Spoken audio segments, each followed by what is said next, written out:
My work in human rights is focused on how we conceptualise and practically respond to the phenomena of disability. For me, it's a personal objective. For me, it started as a personal interest, but it has become much deeper. How our society understands and responds to the diversity of the human condition, and how a human rights approach can address the inherent and systemic disadvantage people with disability experience in our community, is a global challenge. My work is focused on the human rights mechanisms, especially the Convention on the Rights of Persons with Disabilities. My work is central to how the standard of human dignity and worth is applied and respected for people with disability in law, policy, and practice. For people with disability, disability as a concept has traditionally been understood as an individual deficit, an individual problem to be solved or cured. This understanding perceives people with disability as objects or passive recipients of welfare and care. And it has led to legal, policy, and program responses that are focused on care, treatment, and protection of people with disability. It is this deficit model of disability that has left people with disability segregated, socially isolated, vulnerable to violence and abuse, and with substantial economic and social disadvantage, and is the basis for significant human rights violations across all life domains. The evidence demonstrates that segregated and parallel systems enable exploitation, violence and abuse. We have a care system where rape and sexual abuse is normalised, an education system where locking children in a purpose-built cage is problem-solving, a justice system where people with cognitive disability can be indefinitely detained without conviction, and a health system where people die from lack of primary health care, and a protection system that strips people of autonomy and fundamental personhood. A human rights response to this evidence requires measures to dismantle these systems and to undertake structural and systemic reforms. We need to challenge ourselves to recognise the diversity of the human condition and reflect this in our politics, law and policy. Our societies are based on a very narrow ableist norm.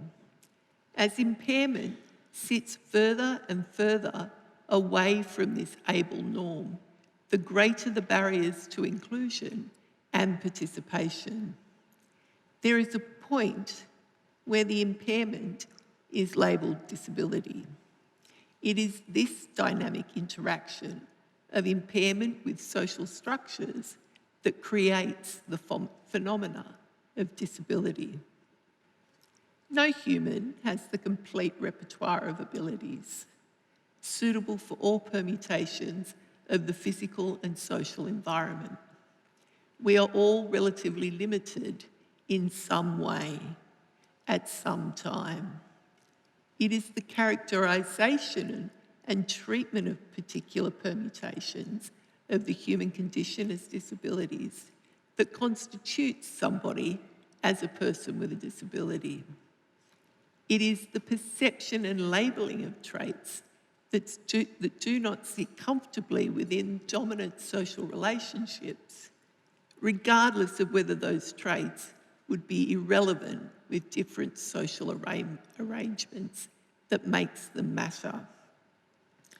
A human rights approach, as prescribed by the Convention on the Rights of People with Disability, is premised on the concept of diversity, where impairment is conceptualised as an inherent aspect of the human condition.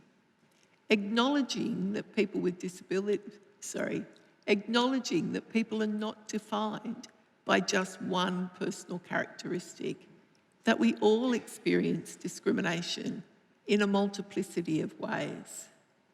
A catalyst for modification of the social norm to reflect human diversity. It seeks a normative frame that is representative of actual lived experience of the human condition. CRPD sets standards for society where politics, policy and law are fashioned around a complete and comprehensive vision of the human experience. It's only through such a vision that we are to meet the needs of real-life subjects and address human rights violations. The fundamental basis of this shift begins with people with disability being recognised as rights bearers, not passive recipients of care and protection. To end the denial and the limitation on rights on the basis of disability that promotes segregation.